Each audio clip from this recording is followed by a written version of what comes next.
Simeão e Ana, quem encontrou, diga amém. Amém. Nos diz assim a palavra de Deus. Podemos ler, amém? Amém. Havia em Jerusalém um homem, cujo nome era Simeão. Esse homem, justo e temente a Deus, esperava a consolação de Israel, e o Espírito Santo estava sobre ele. Fora-lhe revelado pelo Espírito Santo que ele não morreria antes de ver o Cristo do Senhor. Movido pelo Espírito, foi ao templo. Quando os pais trouxeram o menino Jesus para com ele fazerem conforme o que a lei ordenava, Simeão então o tomou nos braços e louvou a Deus, dizendo: Agora, Senhor, despede em paz o teu servo, segundo a tua palavra, pois os meus olhos já viram a tua salvação, a qual preparaste perante a face de todos os povos, luz para iluminar os gentios e para a glória do teu povo Israel. E você diga amém. Meus irmãos, minhas irmãs, esse é um dos mais belos textos da Bíblia Sagrada. Lucas, o médico amado, registra este momento especial que deu-se na vida de um homem chamado Simeão. Simeão é o tipo de crente que tinha uma esperança ardente em seu coração. A esperança, ela é vital para a sobrevivência de um cristão, para a sobrevivência de um crente. A esperança, ela faz parte do tripé da vida espiritual do homem com Deus, do homem com o Senhor Jesus. Quando Paulo escreve em sua missiva aos 1 Coríntios, no capítulo 13, ele conclui o capítulo falando destas três grandes colunas que fundamentam a vida espiritual de um servo e de uma serva de Deus, e ele cataloga elas denominando-as da seguinte forma: fé, esperança e amor. São estas três colunas que dão sustentado à vida espiritual de um crente. Porém, a esperança é como uma chama. Para uma chama continuar acesa, ela precisa de algo que a alimente. Por exemplo, é necessário que haja oxigênio para que o fogo continue ardendo. A esperança é da mesma forma.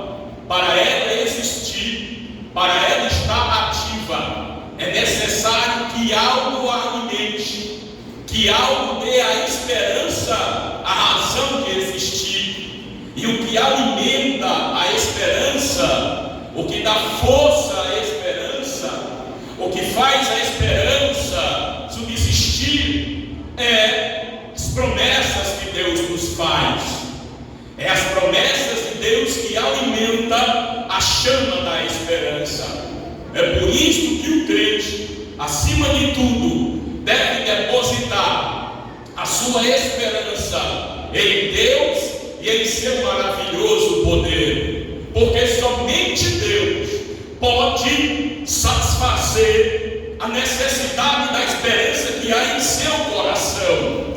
A esperança, ela tem que ser realizada e satisfeita para a glória do Deus que fez os céus e a terra. Somente Deus pode satisfazer a necessidade da esperança. Salomão, quando escreve em Provérbios, capítulo de número 13, versículo de número 12, Salomão diz: a esperança demorada enfraquece o coração, mas o desejo chegado é a árvore da vida. Salomão faz aqui um contraste de alguém que não viu a esperança ser satisfeita, fica triste, fica abatido, porque estava esperando alguma coisa acontecer e não aconteceu. Porém, ele já lança a mão do contraste, dizendo que o desejo chegado é a árvore da vida.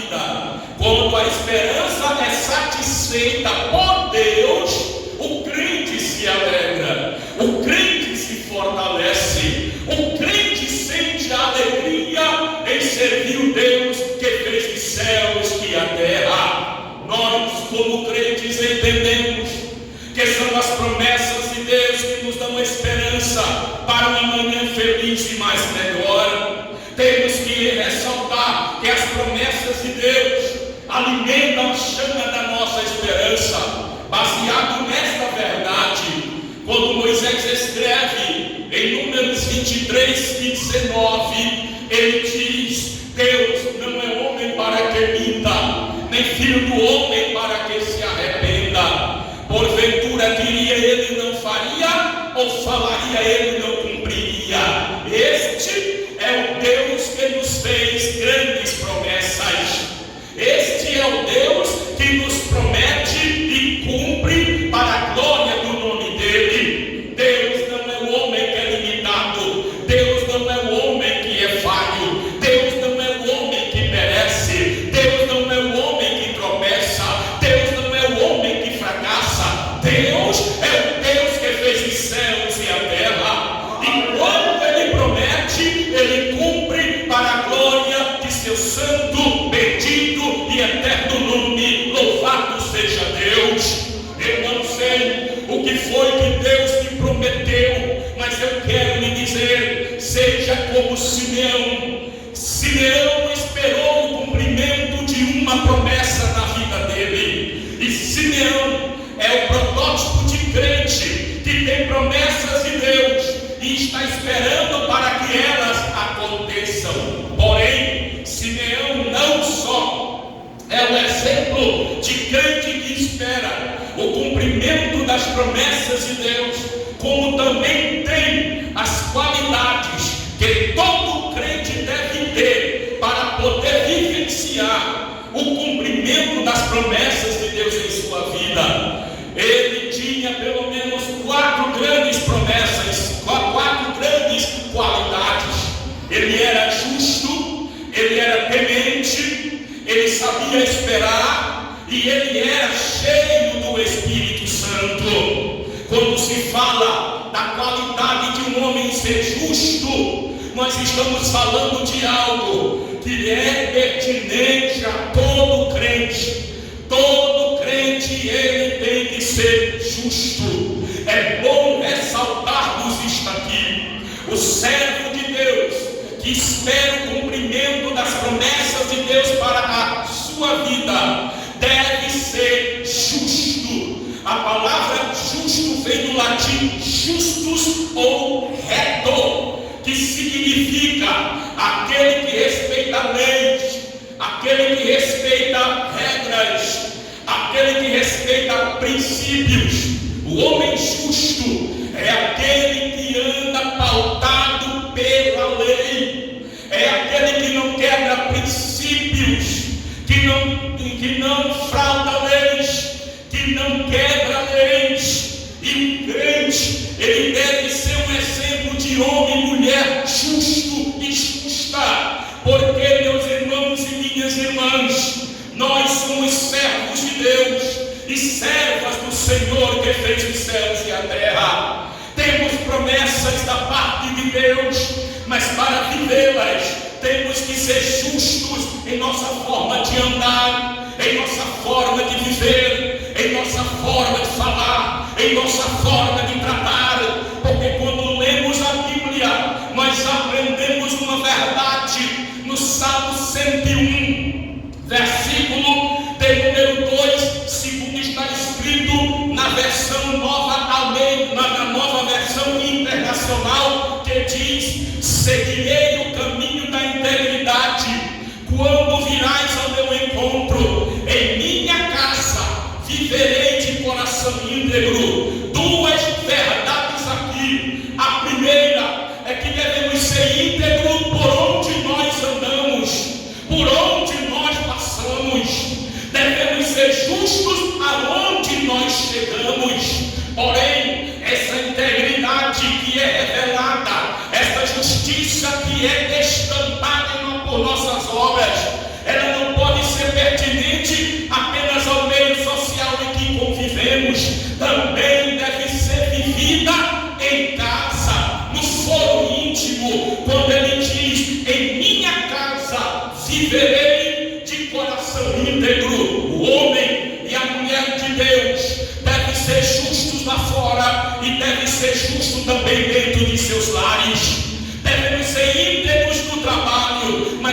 ser íntegros em nossa casa. Isto fala de foro íntimo, porque, meus irmãos e minhas irmãs, devemos entender que Deus, quando vê justiça em nós, Ele guerreia por nós, Ele batalha as nossas batalhas, Ele derrota os nossos inimigos, Ele abate os soberbos, mas dá graça aos humildes, para a glória do Deus que fez os céus e a terra.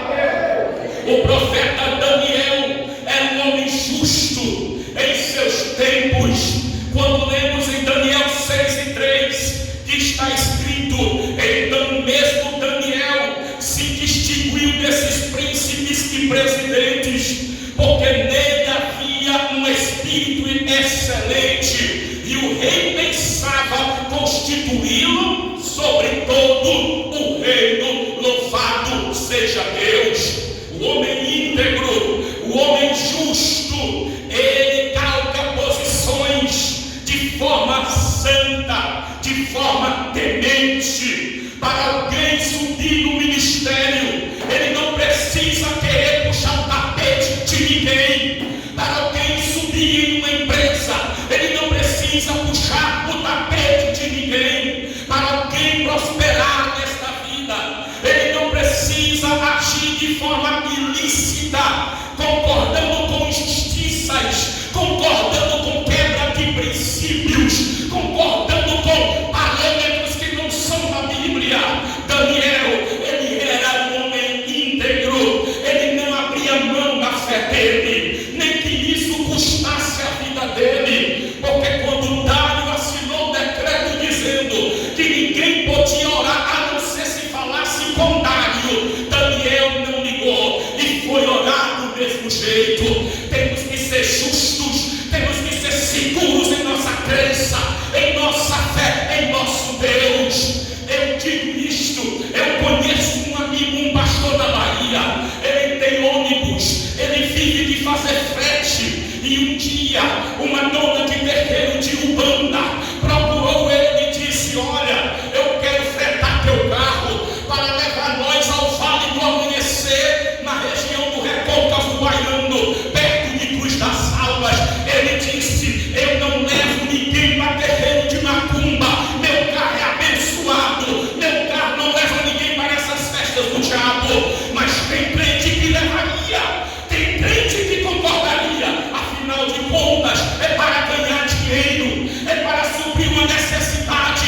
Nós não precisamos quebrar princípios para ter algo nessa vida. O teu Deus é o dono do ouro e da prata. O teu Deus sabe do que você precisa. O teu Deus sabe o que falta na tua casa. O teu Deus sabe a enfermidade que tu enfrenta. E hoje Ele te trouxe aqui para te dizer: eu cuido de você. Eu não tenho te deixado faltar nada, rapaz. Quem quiser ver promessas se cumprir na vida, que aprenda a ser justo. A outra grande qualidade de Simeão, ele era temente a Deus. Um temor santo no grego, pous, P-H-O-D-O-S, pous, que significa ter grande temor ou respeito pela majestade e santidade de Deus, uma reverência poderosa. Ele era temente a Deus, ele não temia o homem. Simeão temia a Deus. Procure sempre agradar a Deus, e você sempre agradará a sua liderança. Se você procurar agradar a liderança e não agradar a Deus, você está quebrando um princípio. Porque quando eu falo de temor a Deus, eu falo de homens e mulheres que reconhecem que quem está aqui dentro é o Criador dos céus e da terra. É aquele que sabe o que passa no coração da gente. Sabe o que me encanta na leitura que o presbítero Francisco Oliveira fez? É que o homem no erro, até que ele mentir para Deus mente. Está no texto que ele leu. Sara riu, e o anjo do Senhor disse: tu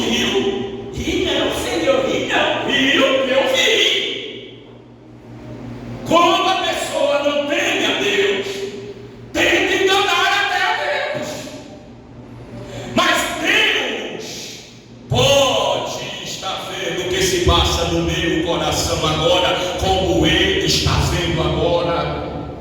Eu me preocupo mais com a opinião do meu Deus do que a opinião das pessoas acerca de minha pessoa. Quem quiser me chamar de radical, me chame. Quem quiser me chamar de crente quadrado, me chame. O que eu quero é agradar o meu Deus que fez os céus e a terra. As pessoas se incomodam com as opiniões alheias, mas não se incomodam com o que Deus está vendo. O homem temente a Deus, ele teme até nem pensar em pecar, porque ele sabe que Deus está vendo. O homem foge do olhar do pastor dele, o homem foge do olhar do ministério, mas de Deus ninguém escapa. Se eu sou temente sobre este altar, eu tenho que ser temente em qualquer outro lugar. Se eu prego temor aqui, eu tenho que ser temente em minha casa, no meu trabalho, na rua onde eu passo, para que todos deem testemunho dizendo: ali vai um homem para a glória do Deus que fez os céus e a terra. Louvado seja Deus. Quando José foi agarrado pelaquela endemoniada da mulher de Potifar, José fez uma declaração: ninguém há maior do que eu nesta casa, e nenhuma coisa me vedou senão a ti, porquanto tu és sua mulher. Como pois faria eu este tamanho mal e pecaria contra o meu Deus? Isso foi José falando com a mulher de Potifar, dizendo: não posso cometer esse pecado contra um homem que só me ajudou. Potifar me deu as chaves da casa dele, Potifar me deu autoridade na casa dele, Potifar me deu uma posição nessa casa. Eu não poderia agir dessa forma com Potifar, e também eu não posso pecar contra o meu Deus. Deus, Ele vê o que nós fazemos, irmãos e irmãs. Você foge do homem, mas não foge de Deus. Eu me escondo do homem, mas não me escondo de Deus. E Deus nos trouxe aqui esta noite só para nos dizer essa palavra: o temente a Deus, ele prospera. Tudo que o temente a Deus toca, ele prospera, porque Deus é o sentimento que há em seu coração. E quem crê nesta palavra, levante a mão e dê glória a Deus. Terceira qualidade: ele sabia esperar. Você já parou para imaginar quantos cultos Simeão foi no grande templo e não viu a promessa se cumprir? Você já parou para imaginar quantos cultos Simeão foi e não viu a promessa que Deus fez se cumprir? Mas Simeão não deixou de ir ao templo, não deixava de ir ao templo. Existe uma coisa que essa geração está perdendo. Qual é, pastor? A noção de que o único pedaço de terra que Deus olha para cá, em Paraíba, tirando as outras igrejas evangélicas sérias que trabalham segundo a palavra, é esse pedaço de chão bem aqui. Foi Ele quem disse: os meus olhos estão atentos a tudo que se passa nessa casa. Os meus ouvidos estão atentos a tudo que se fala nesta casa. Não existe culto melhor do que outro. Isso é bobagem do homem. Todo culto é bom. Primeiro, que o culto não é para você. Não é você que tem que achar bom ou ruim. Seu dever é cultuar. Quem tem que achar o culto bom ou ruim é Jesus Cristo. Porque falte quem quiser faltar no culto, mas o dono do culto não falta. Não falta, não falta, não falta. Você está esperando em Deus há quanto tempo? Faz quanto tempo que você vem à casa de Deus orar, pedir, a resposta ainda não chegou? Deixa eu te dizer uma coisa, meu irmão. esperar em Deus nos leva a crer que o nosso ato sempre terá de andar de acordo com a vontade de Deus para a nossa vida. Deus sabe o tempo, a hora e o momento de te abençoar. Uma irmã me falou revoltada. Claro que isso não justifica, mas explica alguma coisa. Que um homem profetizou sobre a vida da filha dela que ela ia ganhar um rim novo. Vai perder o rim. E a jovem se revoltou, dizendo que Deus é esse que não cura. Será que foi Deus que falou na boca daquele homem? Sabe por quê, irmãos? A Bíblia é muito rígida com relação à questão de profetizar. Ai daquele que diz, assim diz o Senhor, sem Deus ter dito. Porque quando eu falo dizendo que é Deus que está falando, meu irmão, e o milagre não acontece, quem faz ser desacreditado não é só eu, é o Deus que nós pregamos e servimos. E Deus não pode ser desacreditado por nada e por ninguém.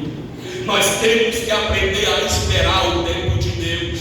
Eu vejo Simeão indo para o culto na segunda, eu vejo Simeão indo no templo na terça, eu vejo Simeão indo no templo na quarta, eu vejo Simeão indo no templo na quinta, eu vejo Simeão indo no templo na sexta, eu vejo Simeão indo ao templo no sábado, eu vejo Simeão indo ao templo no domingo, e vai tudo começando de novo. Passa-se um ano, passam 2 anos, 3 anos, 4 anos, 5 anos, sabe lá quantos anos, mas Simeão não deixou de ir na casa de Deus, porque ele sabia que Deus ia cumprir a promessa dele. Agora, por que é que ele ia à casa de Deus?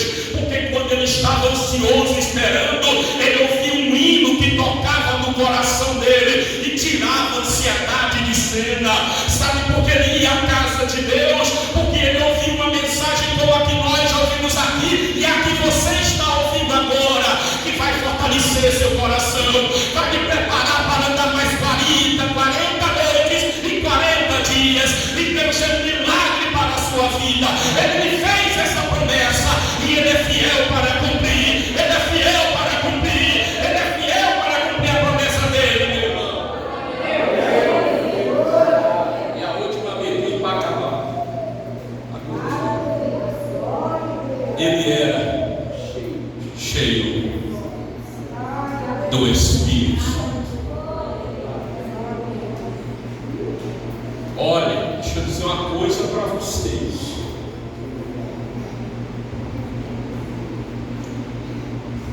Faz quanto tempo que você não pede para Deus encher o Espírito dele para isso?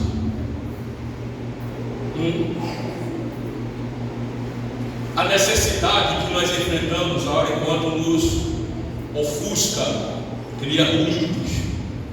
Nos lembramos de pedir o pão de cada dia sobre as nossas mesas.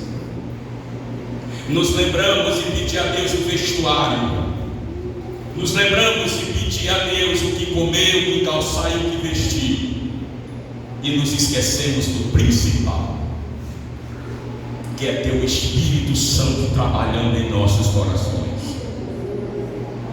Só aguentamos alguma luta porque o Espírito Santo nos consola. O crente cheio do Espírito Santo nunca erra caminho. Diga comigo, o crente cheio do Espírito Santo nunca erra caminho. Porque quem guia é o Espírito. Foi o Espírito Santo que levou Jesus para o deserto, e lá ele triunfou para a glória de Deus. O crente cheio do Espírito Santo nunca toma decisões precipitadas. Por quê? Porque ele não age motivado por um impulso carnal. Ele não age motivado por um sentimento de raiva, de tristeza, de decepção ou de ódio.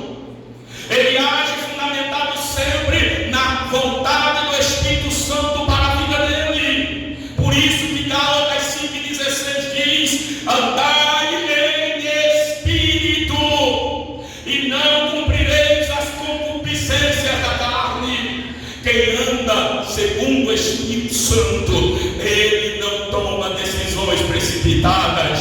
Na hora da raiva, não fale nada. Na hora da indignação, fique calado e calada. Na hora do esforço, não tome decisões, porque você vai se arrepender lá na frente. Sossega teu coração, vai falar com o teu Deus, porque o teu Deus vai te consolar, o teu Deus vai te fortalecer, o teu Deus vai limpar as feridas, o teu Deus vai te alegrar, o teu Deus vai te dar paz, o teu Deus vai te dar alegria, meu filho e minha filha. E por último, um crente cheio do Espírito Santo nunca retrocede. Nunca retrocede. O que é retrocesso na vida de crente? Vamos lá. Gostava de orar e hoje não ora mais. Retrocedeu. Gostava de ler Bíblia e hoje não lê mais. Retrocedeu. Gostava de cultuar na casa de Deus e hoje só vem no domingo porque mora na biqueira da igreja. Retrocedeu. Não tem mais santo de vir à casa de Deus, da glória a Deus, aleluia. E sempre existirão desculpas para nós. Mas nós temos que botar em nossa cabeça que temos que melhorar sim. Deus é a favor das mudanças, mas devemos mudar para o melhor. Um crente cheio do Espírito Santo, se ele está na luta, ele está na prova, ele faz o que os discípulos fizeram, que foi, oraram com tanta fé, que a terra tremeu e foram cheios do Espírito Santo e começaram a falar em outras línguas. Não é chorar, o Satanás me derrotou, derrotado é o Satanás. Você é filho e filha de Deus, rapaz. E ele vai cumprir as promessas que ele te fez, vai. Porque quem te fez não foi o Antônio José. Quem te fez não foi o Zezinho, não. Quem te fez foi o Deus Todo-Poderoso. Ele tem promessa de cura, ele fez promessa hoje de cura. Quem lembra do que foi falado aqui, diga glória a Deus. Fique de pé, que eu vou orar. Eu quero chamar os enfermos para vir aqui à frente. Glória a Deus.